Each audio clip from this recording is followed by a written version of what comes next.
The muscle car was once a symbol of American rebellion, horsepower, and pride.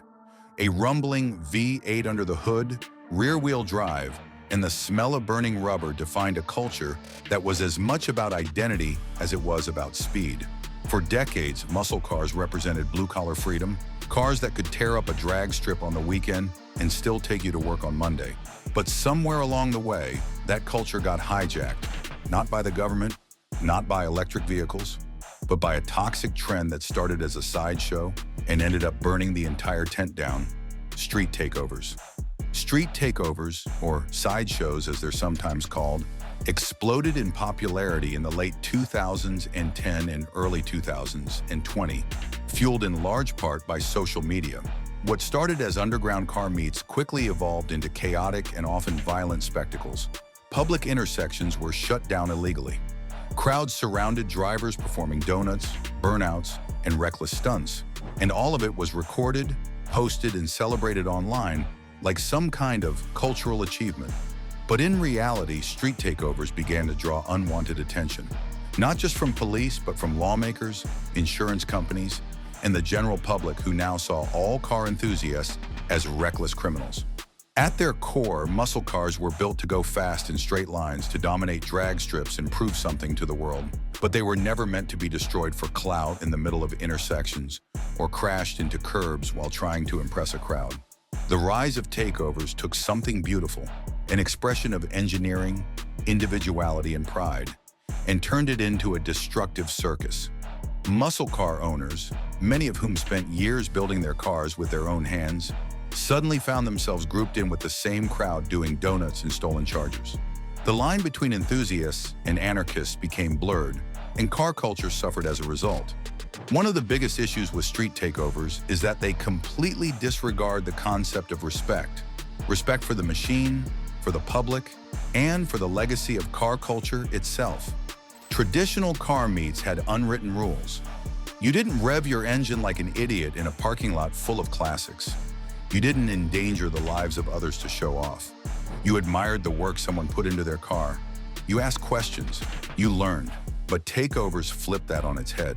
Suddenly, the loudest, dumbest, and most dangerous person became the one everyone paid attention to.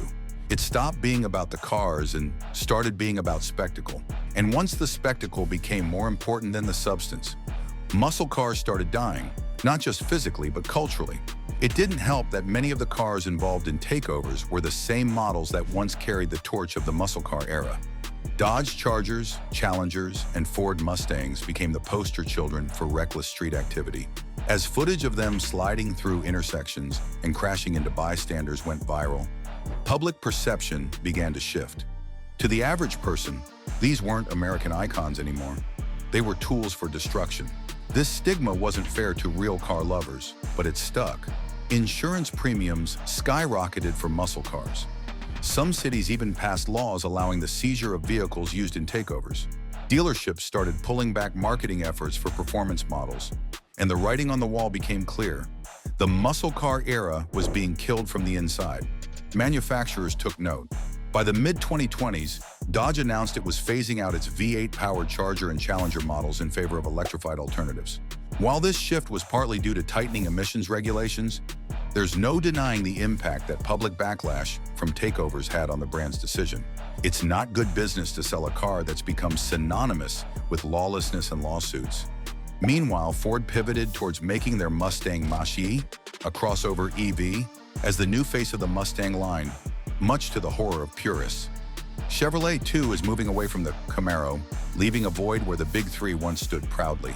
The cultural identity tied to muscle cars began to dissolve.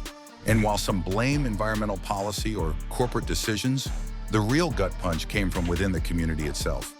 It's important to realize that street takeovers didn't just kill muscle cars. They fractured the broader car community. What was once a relatively unified culture of tuners, lowriders, JDM enthusiasts, and classic car restorers became splintered. Trust between different groups eroded. Cops began cracking down on all gatherings, regardless of whether they were peaceful or not.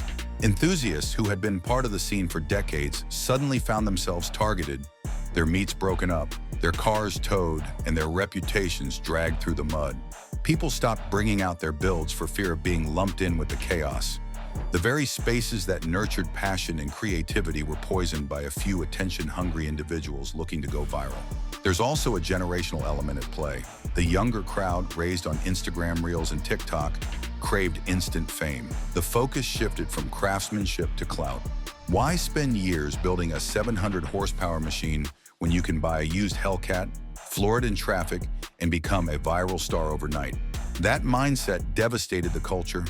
The appreciation for engineering, tuning, and performance became secondary to recording the perfect slide. And when that car inevitably got impounded, wrecked, or stolen, it wasn't seen as a loss.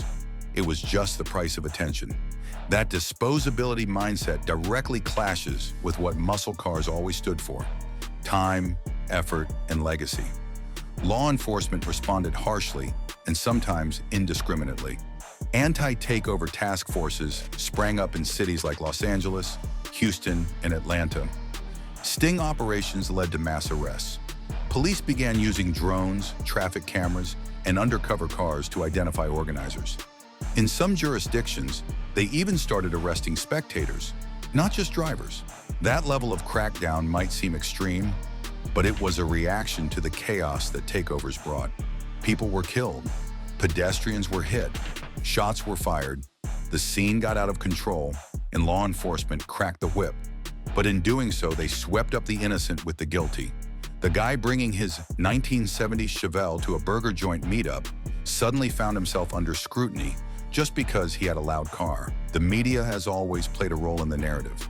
News stories rarely distinguish between car shows, legal races, or takeovers. To them, it's all street racing. It's all dangerous. It's all criminal. And with every viral crash or shooting, that narrative gets more deeply embedded in the public's mind. It doesn't matter that millions of car enthusiasts operate safely and legally. The bad apples dominate the headlines. As a result, cities pass blanket bans on car meets, regardless of context. Public lots get fenced off. New noise ordinances are passed. Even classic car events see declining attendance. The long-standing institutions of car culture begin to fade. Collateral damage in a war no one asked for. What makes this even more tragic is that muscle cars were already on borrowed time. Emissions laws were tightening, fuel prices were rising, younger generations were less interested in driving. The rise of EVs and autonomous cars had already started changing the landscape. But despite all that, muscle cars had a fighting chance, because culture is powerful. Nostalgia, identity, and passion kept that fire burning. What street takeovers did was pour water on that fire and then salt the ground so nothing else could grow. They accelerated the decline by making the entire community look toxic and irredeemable. There's also a safety angle that can't be ignored. Unlike legal drag racing or track days, takeovers are inherently dangerous because they rely on unpredictability. No safety barriers, no medical staff, no track officials. Just a group of people standing inches away from a 2-ton vehicle spinning wildly. Injuries and fatalities became common, but the videos kept going up. Each accident became a meme, another clip for the algorithm. The human cost was forgotten in the pursuit of internet fame. That disregard for safety, for life itself, became the final nail in the coffin for car culture's public image. So where do we go from here? Is muscle car culture dead forever? Not quite.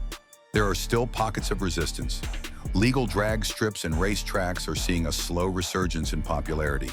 Some cities are beginning to support sanctioned racing events to give enthusiasts a safe space. Car clubs are working harder than ever to educate the next generation about responsible driving and the deeper meaning behind the builds.